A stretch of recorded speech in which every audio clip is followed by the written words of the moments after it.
तो आज का जो हमारा शेयर रहने वाला है वो है जेन टेक्नोलॉजीज लिमिटेड। शेयर मतलब फिसलते ही जा रहा है और कंटिन्यूसली फिसल रहा है। मतलब हालांकि जो डिफेंस के शेयर्स रहने वाले हैं वो गार्डन रीच पकड़ लो, मजगांव डॉक पकड़ लो, वो ऑल टाइम हाई को छू के अंदर नीचे भी आ गए। बट ये है शेयर जो कि फिसलते ही जा रहा है, फिसलते जा रहा है, कंटिन्यूसली फिसल रहा है।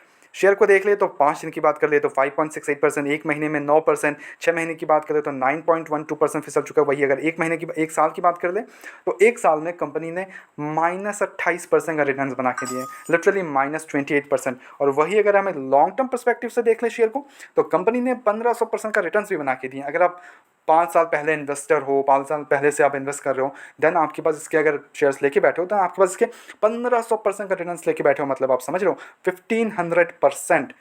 ठीक है, तो बढ़िया रिटर्न्स एक लॉन्ग टर्म प्रेशर से बनता है, ना कि आपको बस वही शॉर्ट टर्म्स में कि हाँ आज बेच रहे हो, आज खरीद रहे हो, कल बेच रहे हो तो 28% का रिटर्न्स लॉस भी तो देखने को मिलेंगे। तो ऑब्वियस सी बात है वो देखने को मिलेंगे ही, कोई इशूज़ नहीं है इस पर। ठीक है, अब कंपनी में अगर देख ले तो कंपनी में ऐसा कुछ बुरा इशूज़ नहीं है। At the same time company को अगर देख ले तो कंपनी ने अभी recently let me get that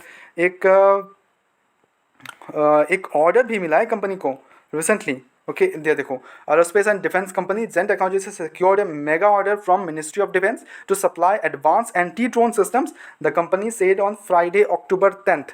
अब अक्टूबर 10 तारीख को कंपनी को बढ़िया ऑर्डर भी देखने को मिल रहे हैं। Order is valued at around 37 crore rupees, 37 crore rupees के ऑर्डर्स भी देखने को मिल रहे हैं। अब ऑर्डर भी मिलते जा रहा है, ऑर्डर बुक बढ़िया होते जा रहा है। एट द सेम टाइम इतना गिर चुका है शेयर, फिर भी शेयर गिरते ही जा रहा है, मतलब गिरते जा रहा है। कंपनी मतलब 1500 रुपये के पहुंचे थे 1600 को लेवल्स को टच किया था, एंड देन वहाँ से फिर से 1300 के लेवल्स को टच कर रहा है। अब यहाँ से और भी फिसल सकता है बिकॉज काफ़ी सारे लेवल्स टूट ही गए हैं। अब यहाँ से फिसलने के हाई चांसेस है, but still we are going to look it out कि कैसे क्या करना है हमें शेयर में आगे के लिए, एंड देन हम डिसाइड करेंगे। बिकॉज हम फंडामेंटली डिसाइड करते हैं शेयर को, ना कि बस जाके कभी भी बेच रहे होते हैं, कुछ भी खरीद रहे होते हैं। नहीं, हम ऐसा नहीं करते। हम देखते हैं कि कंपनी अगर फंडामेंटल स्ट्रॉन्ग है तो हम उसके बाय ऑन डिप्स जितना गिरावट में मिले हम उतना ऐड करने की कोशिश करेंगे। That will be a great advantage for us. Okay, now company यहाँ पे देख लो तो 1996 से पुरानी कंपनी हो गई, उसमें कोई इश्यूज़ नहीं। Eight the same time company का जो मार्केट कैप वगैरह है वो 12,000 करोड़ का मार्केट कैप है। तो इट्स नॉट लाइक कि बहुत बड़ी कोई कंपनी है, बड़े बनने के हाई चांसेस है। अगर बड़े बन गए तो वहाँ से हमें 1 लाख करोड़ का अगर मार्केट कैप पहुँचता है तो हमारा पैसा यहाँ से कहीं गुना हो सकता है, कहीं गुना हो सकता है। समझ रहे हो बात को। अब वही अगर हम इसके हाई देख ले तो 2600 के लेवल्स को टच किया था, वहाँ से थे शेयर काफ़ी अच्छा खासा गिर गया है। वही स्टॉक का पी वगैरह देख ले तो अभी अंडर वैल्यूड हो चुका है शेयर, 49 का पी हो चुका है, हालांकि इंडस्ट्री पे 62 के अराउंड है। और वही अगर डेप्ट देख ले तो वो ना के बराबर है, 77 करोड़ का डेप्ट है भाई। डेप्ट इक्विटी 0.05 है, इट्स लिटरली नथिंग।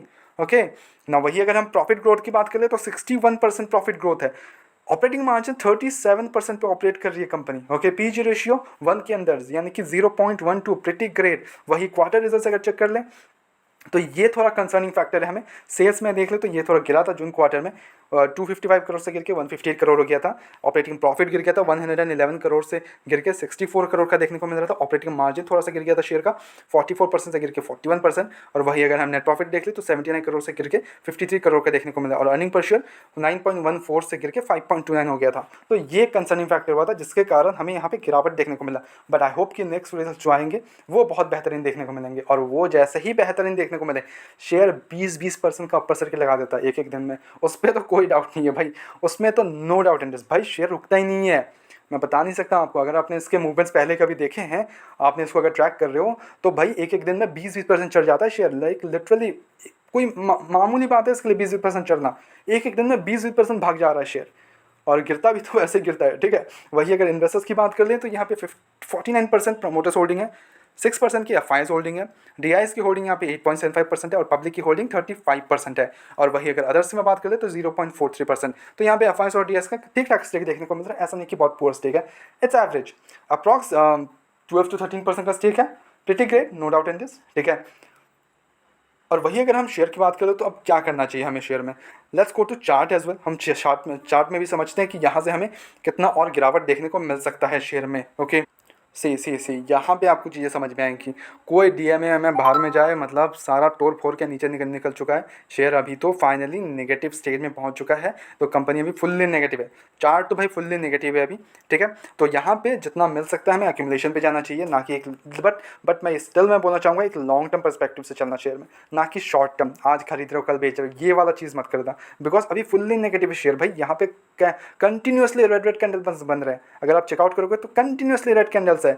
तो यहाँ पे हमें और गिरावट देखने को मिल सकता है। अगर यहाँ से भी और फिसलता है तो मे बी 1200 के लेवल्स को टच कर जाए, और वहाँ पे फिर हमें एक रिवर्सल में भी देखने को मिल सकता है। बट हमें एक स्ट्रॉन्ग ग्रीन कैंडल भी चाहिए होगा, तब जाके हमारा यहाँ पे रिवर्सल कंफर्म हो पाएगा। अदरवाइज ऐसा कुछ रिवर्सल वगैरह अभी कुछ दिख भी नहीं रहा है, ठीक है। यहाँ पे कंटिन्यूसली नेगेटिव ट्रेंड बना हुआ है। तो अब ऊपरी लेवल पे जाने के लिए ग्रीन कैंडल तो चाहिए भाई अच्छा खासा, और कंटिन्यूसली हमें मूवमेंट्स चाहिए होंगे, अच्छे न्यूज़ चाहिए होंगे, तब जाके हमें शेयर में एक मूवमेंट्स आ सकते हैं।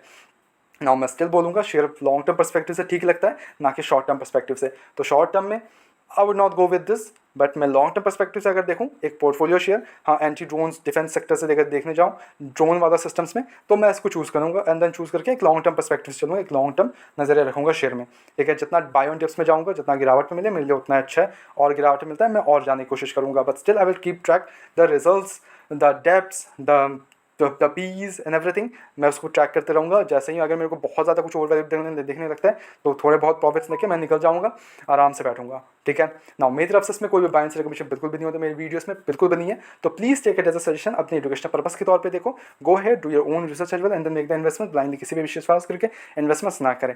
मिलता है नेक्स्ट वीडियोस में। Don't forget like the video and subscribe the channel.